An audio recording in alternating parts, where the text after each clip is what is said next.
AB star news में हूं आपके साथ माधुरी तिवारी। शुरुआत करेंगे पहली खबर से। उत्तराखंड के चमोली से खबर है, जहां पर ग्लेशियर टूटने से अभी भी राहत और बचाव कार्यों को काफी दिक्कतों का सामना करना पड़ रहा है। रेस्क्यू टीम ने पिछली रात से ड्रिलिंग का काम शुरू कर दिया है, लेकिन सुबह अचानक अलकनंदा नदी में बहाव तेज हो जाने से अफरा तफरी मच गई है। नदी का पानी अचानक तपोवन टनल के अंदर पहुंच गया तो रेस्क्यू टीम और मशीनों को आनन फानन में बाहर निकालना पड़ा। बैरिकेड्स लगाकर कर्मचारियों को टनल से दूर करना पड़ा। अब तक 30 से ज्यादा लोगों की मौत की पुष्टि हो चुकी है, जबकि 170 लोग अभी भी लापता हैं। इन लोगों को निकालने में जितनी देरी हो रही है, उतना ही उनके परिजनों के बीच नाराजगी बढ़ती जा रही है।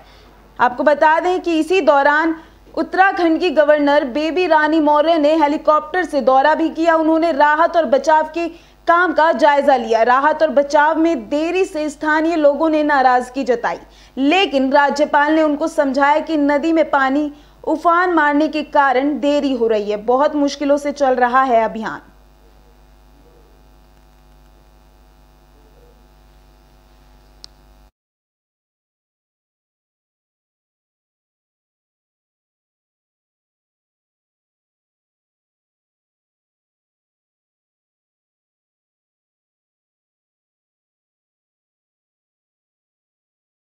और इसी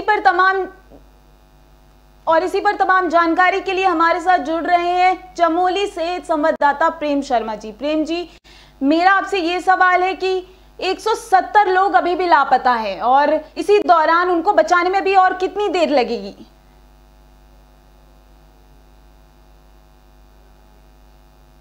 में काम अभी चल ही रहा था कि दोपहर 2:30 बजे समथिंग गंगा में ज्यादा पानी आने की वजह से इस रेस्क्यू को रोक दिया गया था। आनंद फान में वहां पर जो हमारे सेना के गाड़ियां, रेस्क्यू सिस्टम और वहां के जवान थे, उन्हें आनंद फान में बाहर निकाला गया है।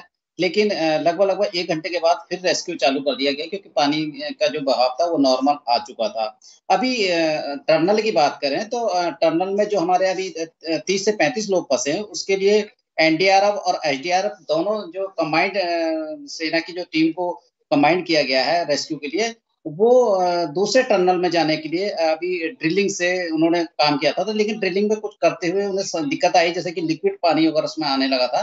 तो उन्होंने दूसरी जगह ड्रिलिंग करी है, जो कि ड्रिलिंग करने के बाद एक कैमरे के जरिए उसको देखा गया कि यहाँ पर क्या है, पानी है या ज्यादा लिक्विड है। तो वहां देखा गया कि पानी और लिक्विड ज्यादा होने की वजह से अभी एनडीआरएफ और एसडीआरएफ की टीम दूसरा रास्ता बना रही है, दूसरी जगह से ड्रिलिंग कर रही है। अब देखना ये होगा कि इस पर ड्रिलिंग करने के बाद उन्हें कितनी कामयाबी आगे मिलती है।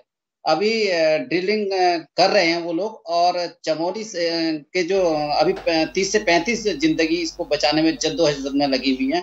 इसी बीच राज्यपाल बेबी रानी मौर्य ने भी यहाँ पर निरीक्षण किया है, जिसको लेकर ग्रामीणों को देरी को लेकर काफी नाराजगी जताई है उन्होंने। लेकिन उन्होंने आश्वासन किया है कि भाई जी, क्या कुछ कहा है राज्यपाल ने इस जायजा लिया जब उन्होंने कहा कि देरी जो लग रही है वो सिर्फ अंदर जाने की वजह से देरी लग रही है, कि अंदर जो लिक्विड है, पानी रिसने लगा था, जिसकी वजह से सेना के जवान, एनडीआरएफ और एसडीआरएफ की टीम को पूरी को टनल से बाहर निकाल दिया गया था।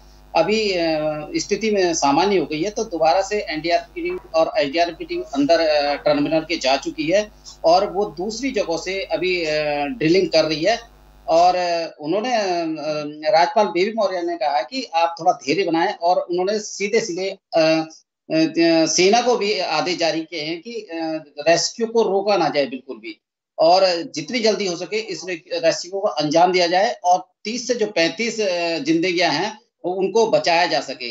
लेकिन अभी जो उनका कैमरे से ड्रिल करके कैमरे से देखने का, ताकि वो जिंदगी किस तरह से उसके अंदर है, उन्होंने रडार और कई चीजों से पता लगाया है कि इसके अंदर ऑक्सीजन है, जिसकी वजह से वहां के कर्नल ने बताया, जो रेस्क्यू टीम के कर्नल हैं, उन्होंने कहा कि इसके अंदर ऑक्सीजन पर्याप्त मात्रा में है, जिसके चलते अभी जिंदगी जो है 30 से 35 जो जिंदगी है, वो कह रहे हैं कि हमें लगता है कि वो बिल्कुल अभी सुरक्षित हैं और जीवित होंगी। और वो इस जद्दोजहद में लगे हुए हैं कि इन 30 से 35 जिंदगी को सुरक्षित, बिल्कुल ढंग से सुरक्षित बाहर निकाला जाए, अभी जो दूसरा काम चल रहा है, इसके लिए पानी को बाहर निकालने के लिए बोरिंग का भी सहारा लिया गया है, जो कि उस पानी को, लिक्विड पानी को बाहर निकाल रहे हैं। जी। लापता परिजनों के बीच, मतलब जो लापता हो चुके हैं उनके परिजनों के बीच नाराजगी भी देखी गई है, इस पर क्या कहेंगे आप?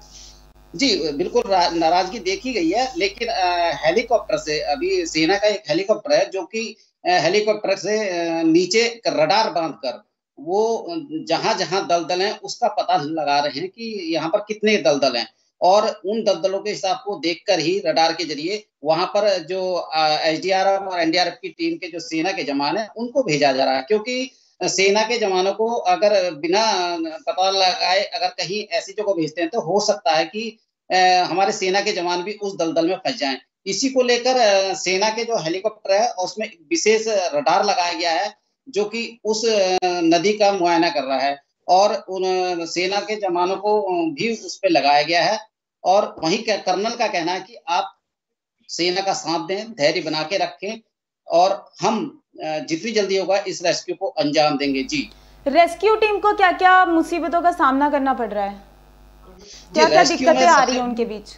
दिक्कत ये है कि सबसे बड़ी बात है कि जैसी जैसी पहले जो था रेस्क्यू में बिल्कुल एक मोटा रेता और बालू जो था वो ज्यादा गाढ़ा था, जिसको रेस्क्यू करते हुए निकाला आराम से जा रहा था, लेकिन अभी जो है वो लिक्विड आ रहा है। तो लिक्विड जैसे ही अंदर मशीन हमारे बुलडोजर उस लिक्विड को निकाल रहे हैं तो वो फिर से आगे आ जा रहा है, जिससे बुलडोजर और सेना को आगे बढ़ने में बड़ी दिक्कतों का सामना करना पड़ रहा है। बुलडोजर भी इसमें आ रहे हैं, बड़े बड़े पत्थर भी इसमें आ रहे हैं, और इन्हीं सारी चीजों को देखते हुए थोड़ा सा सेना को आगे बढ़ने में दिक्कतों का सामना करना पड़ रहा है। जी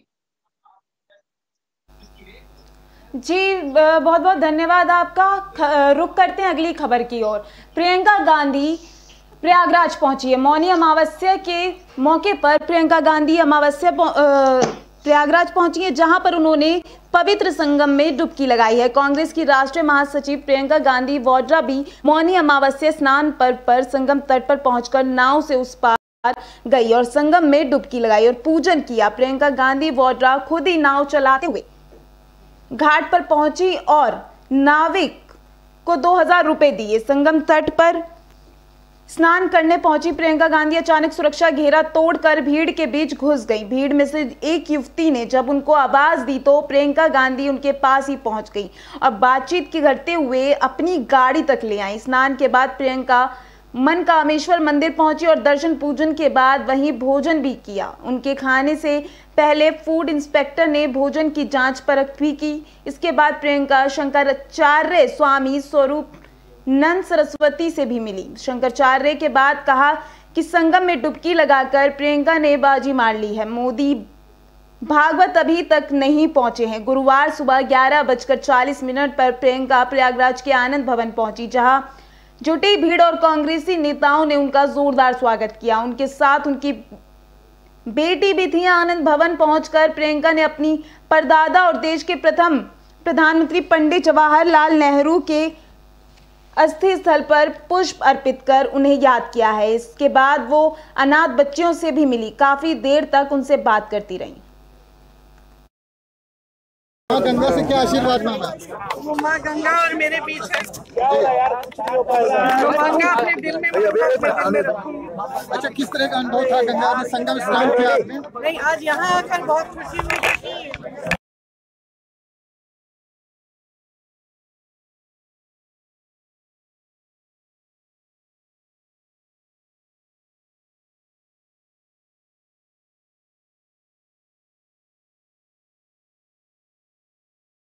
चला आ रहा है, हमेशा संपर्क में रहती हूँ। आज मौका मिला उनसे मिलने के लिए, इसलिए बहुत खुशी। माँ गंगा से क्या आशीर्वाद मांगा? वो माँ गंगा और मेरे बीच है, जो गंगा अपने दिल में रखूंगी। अच्छा, किस तरह का अनुभव था गंगा में संगम स्नान किया आपने? नहीं, आज यहाँ आकर बहुत खुशी हुई। शंकराचार्य जी और मेरे परिवार के साथ का पुराना रिश्ता है। 1990 में पिताजी से सारे थे और नए घर में प्रवेश किया था। अरे आईडी नीचे करो यार, आईडी। पूजा शंकराचार्य जी ने ही की थी। जी जी। तो तब से हमारा रिश्ता चला आ रहा है, हमेशा संपर्क में रहती हूँ। आज मौका मिला उनसे मिलने के लिए, इसलिए बहुत खुशी है। माँ गंगा से क्या आशीर्वाद मांगा? वो माँ गंगा और मेरे बीच है, जो मांगा अपने दिल में रखूंगी। अच्छा, किस तरह का अनुभव था गंगा में संगम स्नान किया आपने? नहीं, आज यहाँ आकर बहुत खुशी हुई कि शंकराचार्य जी और मेरे परिवार के साथ का पुराना रिश्ता है। 1990 में ट्विटर विवाद के बाद अब भारत में सोशल मीडिया जैसे फेसबुक, व्हाट्सएप मंचों के खिलाफ मोदी सरकार अब सख्त कदम उठाने जा रही है। केंद्र सरकार ने संसद को बताया कि सोशल मीडिया प्लेटफॉर्मों को भारतीय कानूनों के प्रति अधिक उत्तरदायी और जवाबदेह बनाने के लिए आईटी नियमों में संशोधन किया जा रहा है। आपको बता दें कि रविशंकर प्रसाद की ये बात पूरी दुनिया सुनेगी। सोशल मीडिया साइट्स को 2 टूक चेतावनी दी गई है। भारत के कानूनों का पालन करना जरूरी है। सर, हम सोशल मीडिया का बहुत सम्मान करते हैं। सोशल मीडिया ने आम लोगों को एम्पावर किया है। डिजिटल इंडिया प्रोग्राम में सोशल मीडिया का भी बहुत बड़ी भूमिका है। हम आलोचना के भी अधिकार का सम्मान करते हैं। प्रधानमंत्री से लेकर सरकार तक की आप आलोचना कर सकते हैं, क्योंकि संविधान का अंग है। लेकिन सोशल मीडिया का दुरुपयोग अगर हिंसा, फेक न्यूज, वैमनस्य बढ़ाने के लिए किया जाएगा तो कार्रवाई होगी। यह हम बहुत विनम्रता से कहना चाहते हैं। सर, दूसरी बात, हम भारत के चुनाव की प्रक्रिया को बहुत ही आदर से लेते हैं और चुनाव आयोग ने बहुत ही बढ़िया काम किया है। अगर सोशल मीडिया का दुरुपयोग करके कोई चुनाव को भ्रष्टाचार से प्रभावित करने की कोशिश करेगा तो सख्त कार्रवाई की जाएगी, यह भी हम कहना चाहते हैं। और उसमें चुनाव आयोग के साथ साथ सरकारें भी काम करेंगी। जहां तक आप फेक न्यूज का सवाल है सर, मित्रवर प्रकाश जी यहां बैठे हुए हैं सर, एक फेक न्यूज को बस्ट करने का हमने प्लेटफॉर्म बनाया हुआ है और जो फेक न्यूज डालते हैं तुरंत उसका करेक्शन भी यहीं आ जाता है। तो आज इस सदन के पटल से, चाहे वो ट्विटर हो, चाहे वो फेसबुक हो, चाहे वो लिंक्डइन हो या कोई हो या व्हाट्सएप हो, मैं विनम्रता से आग्रह करूंगा, भारत में आप काम करिए। आपके करोड़ों फॉलोअर हैं, हम उसका सम्मान करते हैं, पैसे भी कमाइए, लेकिन भारत के संविधान को आपको पालन करना होगा, भारत के कानून को आपको पालन करना होगा। यह कहना मैं ऐसा बताना चाहूंगा सर, अभी हम लोगों ने ट्विटर को बाकायदे फ्लैग किया है। हमारे विभाग के लोग बातचीत में थे, इसलिए मैं जो सदन में ही बोलना था, इसलिए मैं बाहर नहीं बोल रहा था। मैं आज एक सवाल कहना चाहता हूं सर, आपने बहुत अच्छा टिप्पणी की सर।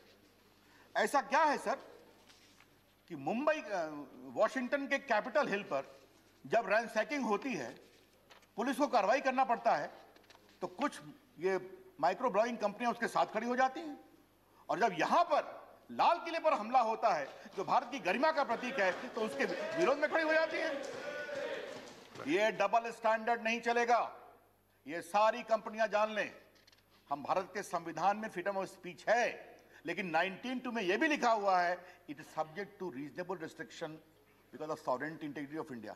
ये क्या मजाक है कि आप Narendra Modi massacre of kisan hashtag करते हैं? इसका मतलब क्या है? तो सर, आप वैमनस्य न फैलाएं, आप हिंसा न फैलाएं, झूठी खबरें न फैलाएं, और भारत के संविधान और भारत के कानून का पालन करें। इसमें हम बहुत ही सख्त रहेंगे। फिलहाल के लिए बस इतना ही। देखते रहिए विस्टार न्यूज। नमस्कार।